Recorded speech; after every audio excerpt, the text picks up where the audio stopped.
Nenggih menika ta sasananing Sang Pandhita Yaksa ingkang awasta Putut Jantaka. Aja tupeh wudut. Pendhita Raksasa Suprandene kasektene hangluwi. Kaya mandi sak guneme ora tedas sing braja lungit. Kacarita kondange kathah Sang Putut Jantaka peputra ingkang kathah nanging ora lumrah dudu wujud titah manungsa nanging wujude sato kewan. Wis pepander angu bengi Putut Jantaka nenggih anak-anak ira Sang Samrandi sapi gumarang celeng gemalung tikus jinada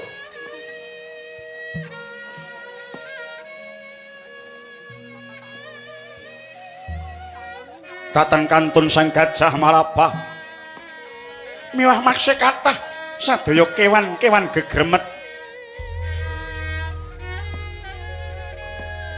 nganti ewoh ing pambuti Sang Brahmana Begawan Putut Jantaka yare Sang Putut Jantaka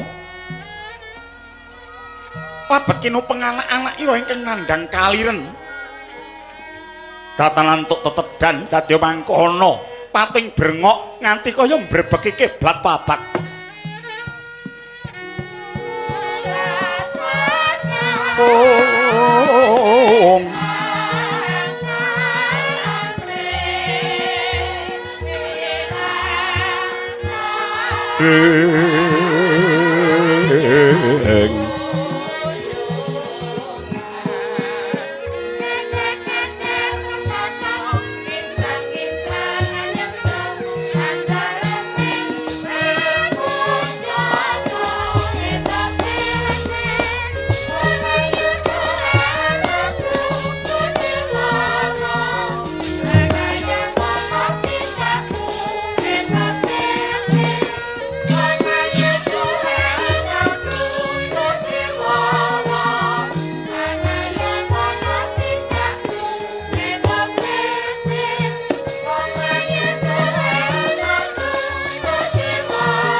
Yogya Malik karya palupi Narpati Unggulan Pandhawa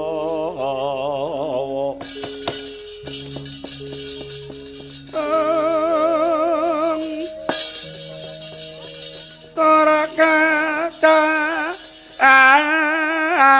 angi liyan yaya tunggil ibu siteng Kurupati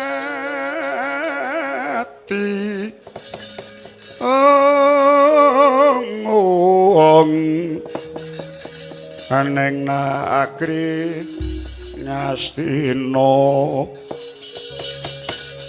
om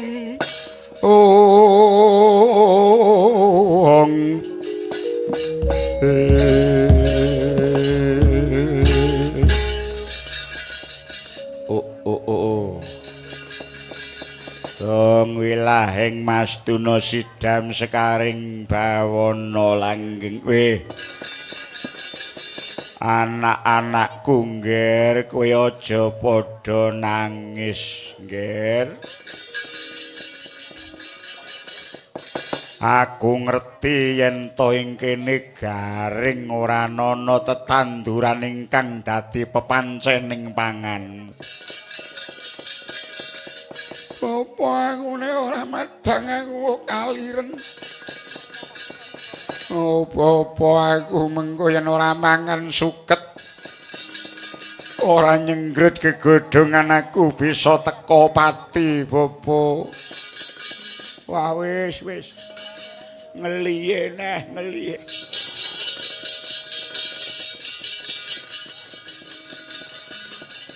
Ini wong sambat kaya ngene. Aku nek wis ngelih ngono ngene iki bayang aku kok kaya nyekel mangkok cilik. Wela dalan njur sok kapan nggon kowe entuk panganan, Bopo? Aku dawono menyang endi kira-kira sing ana tanduran, Bopo? Wela dalan anakku ngger anak. Ya kaya ngene iki abote tinitah dadi wong tuwa. Ingkang kudu makani anak mongko wujud sato kewan semene akeh. Ya aja disengguh yen to aku wong tuwa sing ora tanggung jawab. Gusti sing nitahake titahe ya ingkang brangkangan ya ingkang kumlip ingkang kumlawe ingkang rumangkang. Klebu kabeh kutu-kutu walangan uga iku mesti dipanceni panganan kinarya sambunging nyawane. Aja meneh sing wujud kewan lan menungsa sing kagaduhan nyawa. Suket sing manggon ana pinggir dalan. Didak-idak karo wong liwat wae mesa sing gawe jagat iku ora negakake buktine yen wanci gagat bangun esuk. Ditetesi bun minangka srana panguripane mula aku percaya. Nadyan anakku gemrayah wujud sato kewan brangkangan ingkang ora sethithik cacahe mesti ora bakal mati kaliren. Kowe isih duwe pepancening tedha ingkang saka kamurane sing gawe urip. Nanging banjur ngendi nggoning pangan iki, Bopo? Ing sakiwa tengening pertapan kene wis gusis. Ora ana tanduran sing bisa thukul merga wis tak pangan sak sedulur. Kowe nebo menyang wewengkon Purwacarita. Kono nggone para among tani ingkang padha nggarap sawah lan pategalane. Tak sawang saka kene kaya katon ijo royo-royo. Parine lagi ndadi-ndadine. Lan tetanduran polo kependem, polo kepandul, polo kesimpar. Ingkang kabeh bisa mareki wadukmu papane ana ing negara Purwacarita.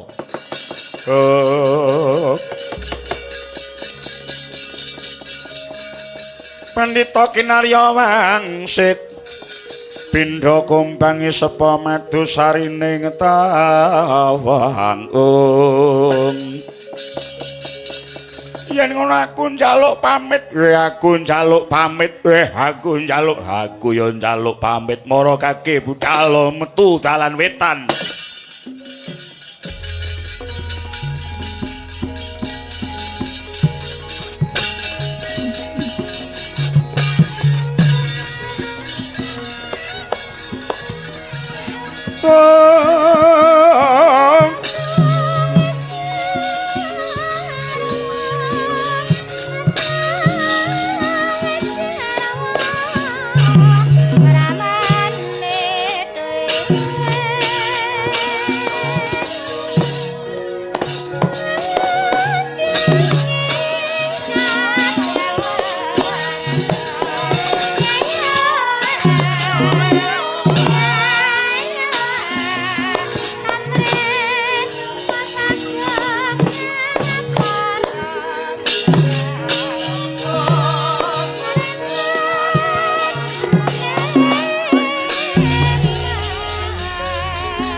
Lah kalah. Anakku nggih anakku ya.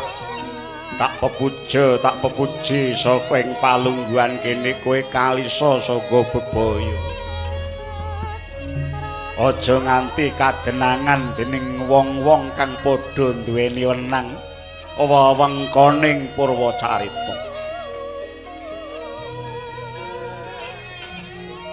Nggonku tinitah dadi pandhita iki ora kendhat mung tansah semedi maladi ning aku nyenyuwun marang Dat Kang Murweng Dat. Nadyan to anak-anakku ora lumrah menungso nanging ideping tekadku mbok menawa iki dadi dalan ketrimaning tapaku.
Mingkar mingkuring angkara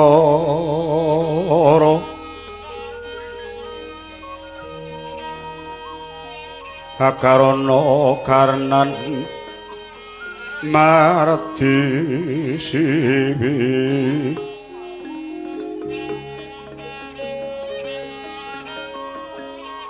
sinawung resmining kidung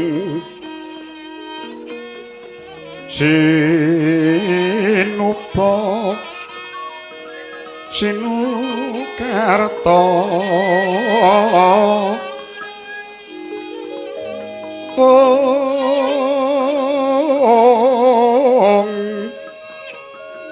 mreh Kertarto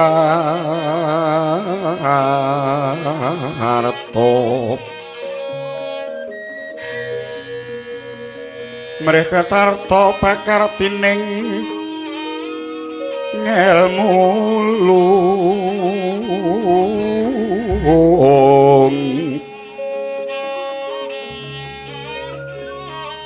kantumrap ning tanah Jawa agama agemin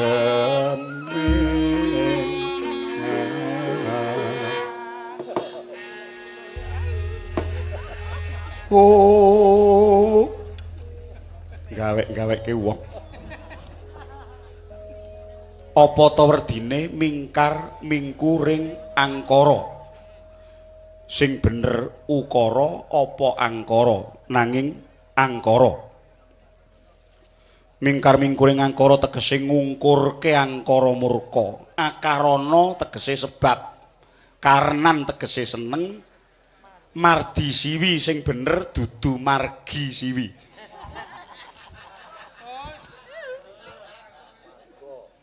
Yen mardi siwi tegese mulang marang anak.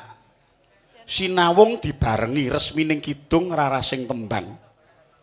Sinuba sinukarta diluhurke, disurasa diaji-aji, diendah-endah. Sinuba sinukarta, sinukarta tegese direrengga.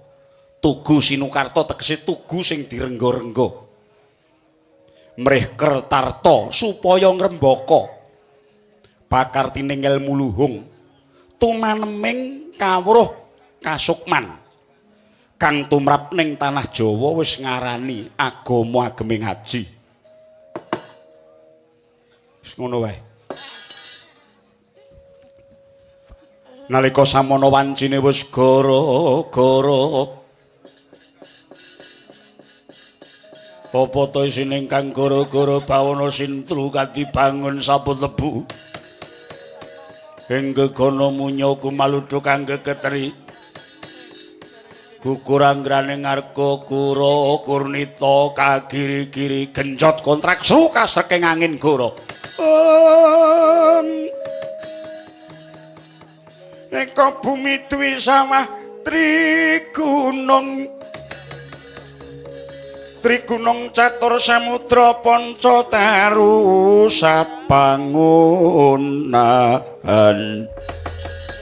Sabto pandhita asta tawang nawa dewa dasa ratu.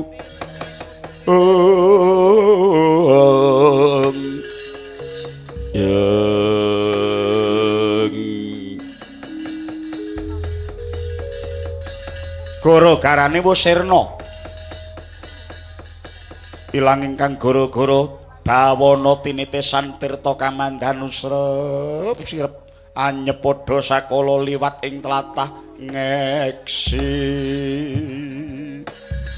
gondo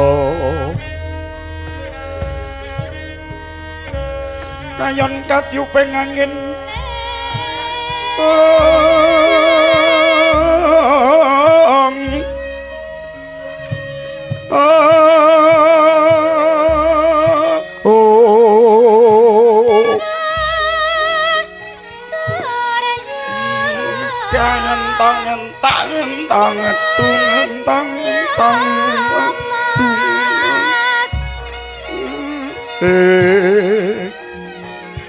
lali-lali jangan tak tentu ngedang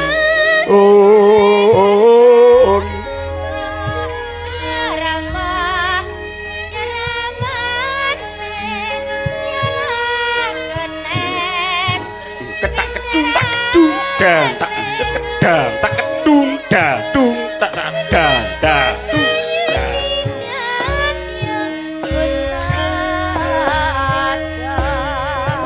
saling-saling talaga kalingangit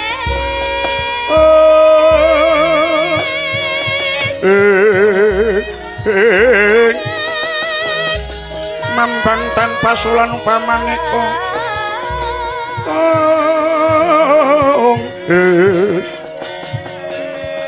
lintang tulya kusuma panjra semawur lumrang kang sari pindha calata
Lagon dhisik.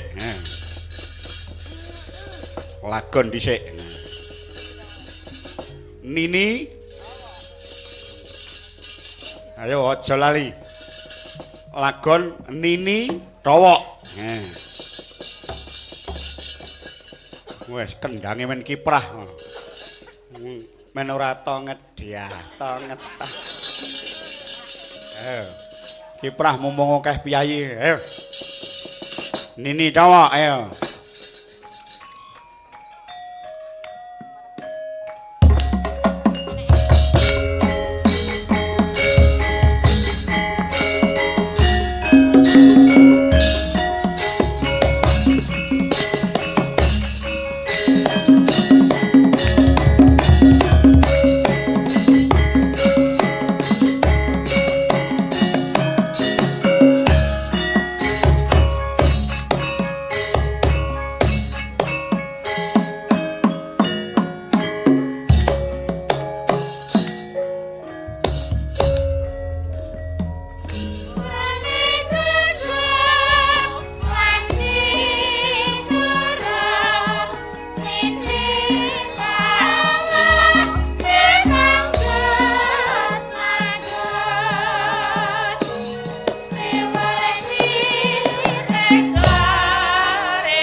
Awas.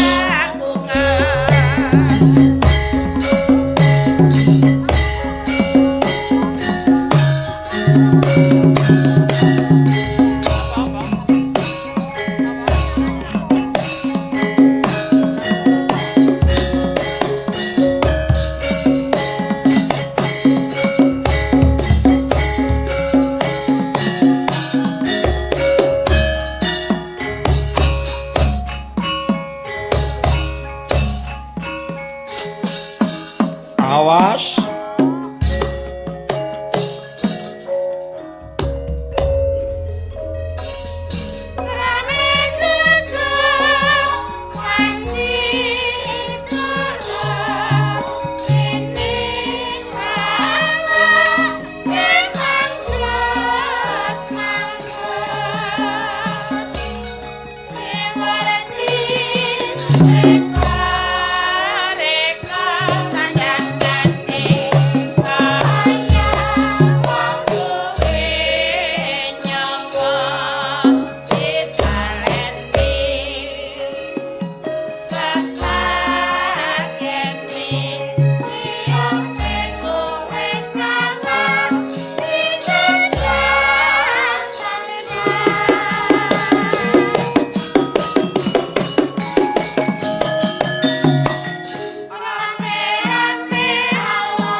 ayo yuk.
Apik kok. Wah, sing surak keri dhewe bareng wetenge wareg. Oh, sik. Oh, lah wong surak kok hubungane karo wareg, Yuyatmi memimpin pertunjukan. Kok ya memimpin. Sing mesake sing meteng iki. Kancane nembang ming plongah, plongoh. Den anggere sesuk padang ya mentolo ngatung. Gegong nyuwun kabare Mbak Yu Kiji Emerson saka Amerika. Mangasta mek Mbak kula nyuwun kabare pripun nek kahanan nek kaya ngoten pripun iki. Aku lho wingi mantuk king Sumatera kula nggih kaget. Ha wong pesawat kok jempalik koprol. Tudune kok aku ya ora apa-apa wah. Modiar cecekku. Ah wis bojoku abene ra tau gujengan aku terus ngekep. Allah. Allah. Nek lemu. Apa-apa kang ditumpaki cipta nek. Kowe iki kok nek dikandhake yadi ngono. Dodo nuwun sugeng dalu Mbak Kiji Emerson. Sugeng dalu Mas Bagong. Oh alah, Mbak kula niki watuk ke sore wau sampean mboten menangi. Anggo sekecap watuk. Oh alah. Pripun kabare? Nggih, saya kemawon nanging kala wau kula nggih liwat ngancuk ping kalih. Saking Solo. Nggih. Mboten sios mandhep amargi cuaca nggih awan sanget. Terus? Dados mendadak teng Surabaya. Ora. Nggih. Liwat dhuwur mriku wau. Nggih. Oh, mriki nggih nagek srepek teng Sampak wau. Bener. Bener mula ngali teng Sampak anu niku mak gebrepeken pesawat wau. Cetha niku. Kok banding guyu tak antem sisan. Kok ya melu-melu. Niki srepek teng Sampak wau genah gebrepeken, Mbak. Terus pripun dugi Surabaya? Nggih, janipun rencana kula nggih badhe mandhep, badhe nyarter mobil. Saking Surabaya. Saking Surabaya, ben mobil kula wonten Solo nggih nusul. Nanging mboten pikantuk mandhap saking pesawat. Oh. Teng jero mawon. Nggih, mboten pikantuk, namung ganti bakar bensin niku, bahan bakar ngentosi cuaca wonten Solo ngentosi setunggal jam napa. Terus munggah melih. Nggih. Teng Solo melih. Nggih, liwat mriki melih. Oh, mriko wau nggih najeng kedatonan wau ngono. Ketara niku. Nek mboten nggih pen lagu Banyuwangi bawane pas Purwati wau lho. Iko wau. Nggih, leres. Nggih dumugi Solo jam 7 jam 8 ngaten. Tesih nekat tindak mriki. Nggih, tasih nekat. Alah. Amargi mboten purun kantun. Niki anu lampahipun khusus lampah kuno nggih. Nggih pundutane. Lho niki wau lak critane ruwatan to, Mbak. Oh nggih. Dek wau siang enten pengajian enten ruwatan Nggih. Banu Mbah Damiri. Nggih.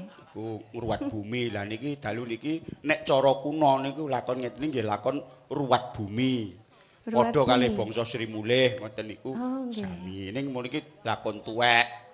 Ngeten dadi sakderenge Ramayana Mahabharata niku mlebu teng mriki, Wah. mbah-mbahe dhewe niku pun gadah lakon ngeten niki. Dados Ngeten. khusus Jawa nggih. Nggih niku membuktikan bahwa mbah-mbah kita niku nggih gadah wayang utawi wayang niku asli Indonesia. Oh nggih. Dados lakon menika sanes saking India nggih. Kak Cirios ngaten mboten.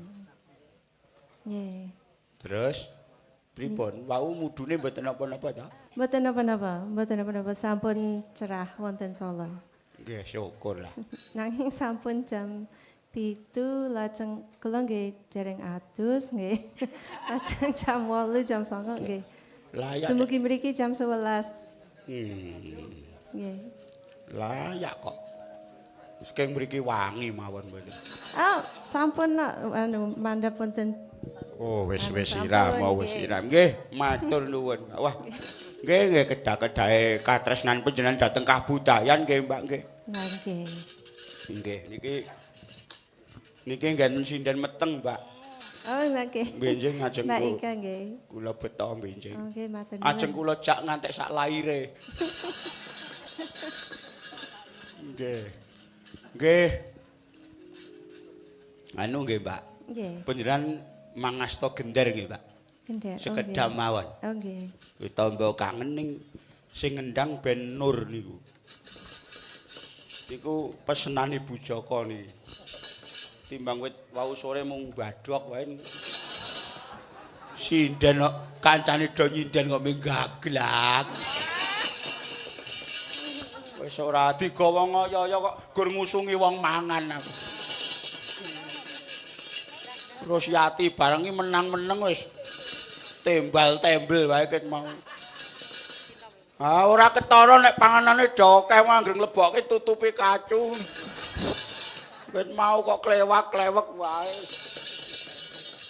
Kendange kok, anakno kok. Men kendangi Nur iki. Apa kowe rono to Nur ngadeg-ngadeg sithik men ra jimpe sikilmu. Kowe rono wae. Tolongane sing isih enom. Nang rono. Nyat, nyang ngono wis. Ora nekne wong kei dhuwit kowe.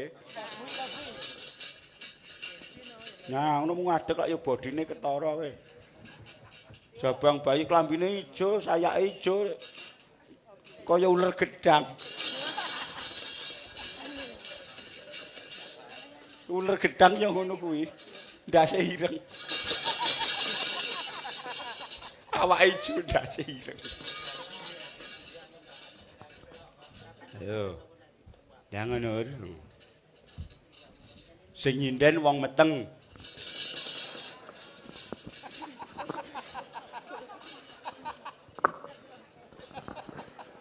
Sing nyinden wong meteng sing ngendang wong bar bayi. Nur kuwi wis bar bayi wis. Operasi sesar ora.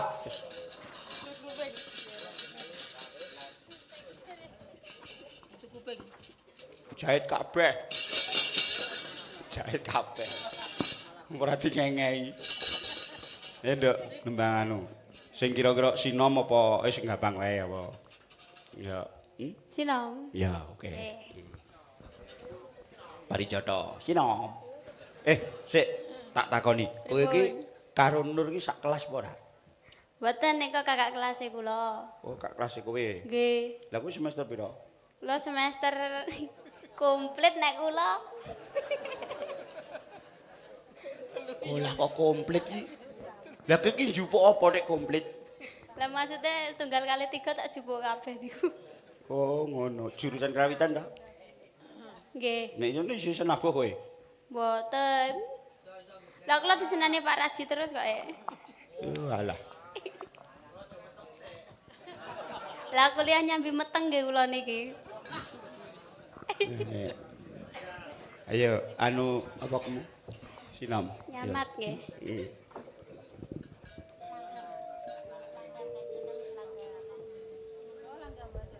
Langgam. Oh, sik njaluke sing ngendang apa wis? Oh, langgam.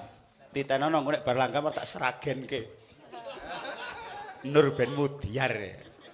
Ya iso aku mesti. Ayo, langgam ayo, ayo Pak ya. Langgam.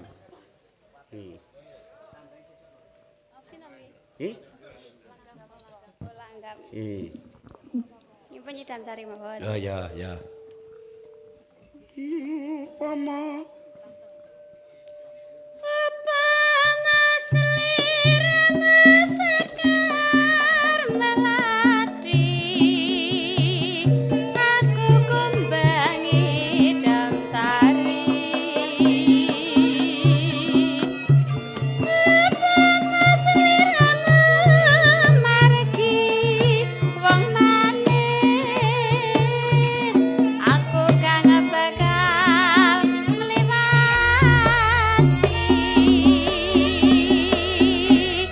Sinaksen lintang eluku semono, janji prasetyan ning ati.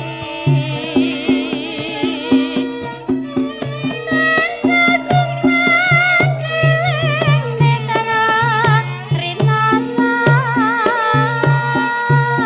karo sorasaning griya.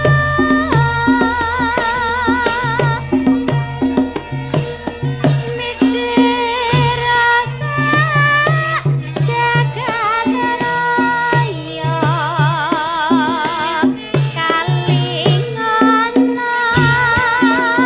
kekiran samudra.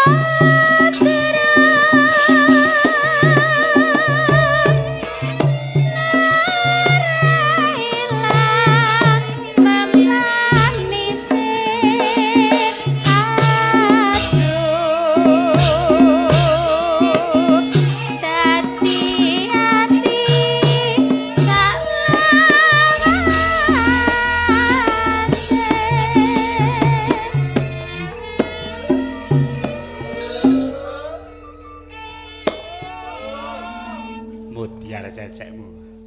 Tangan sinden kok iso kinteling-kintak. Sik, tokore ya apik men kuwi. Apik tenan Nur. Dintak kinteling kita kinteling. Apik tenan iki. Kulino ngantemi sing lanang. Ayo nek.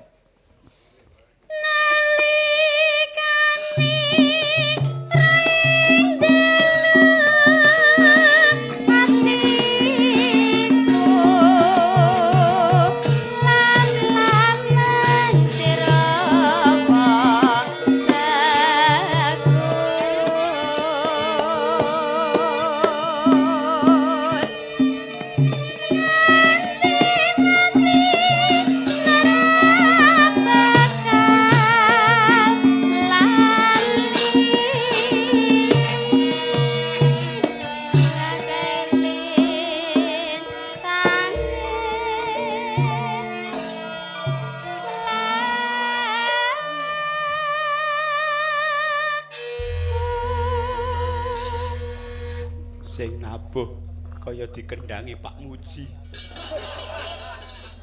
Judeg lho. Wah, matur nuwun Nur wis matur nuwun. Mbak Kecing maturaken panuwun. Panjenengan sampun genderi Nur. Bae atur kedurung entak. Neneng neng.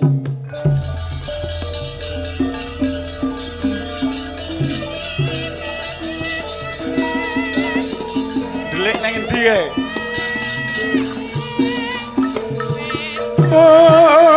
Ini Pak.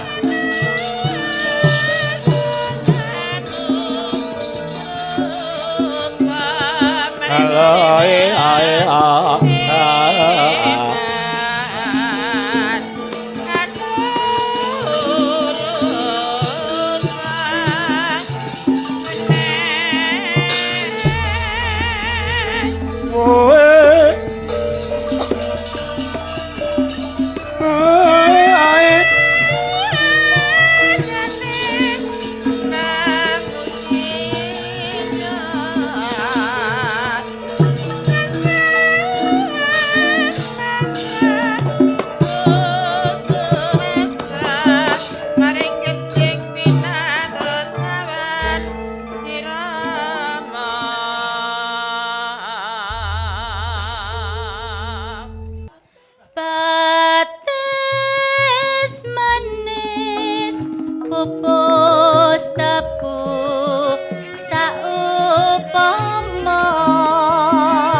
guna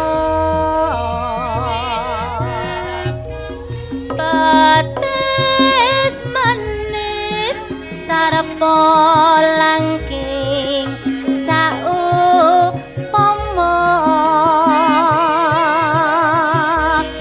aja ngucap yen to amung samudana nyoba rasa kang sama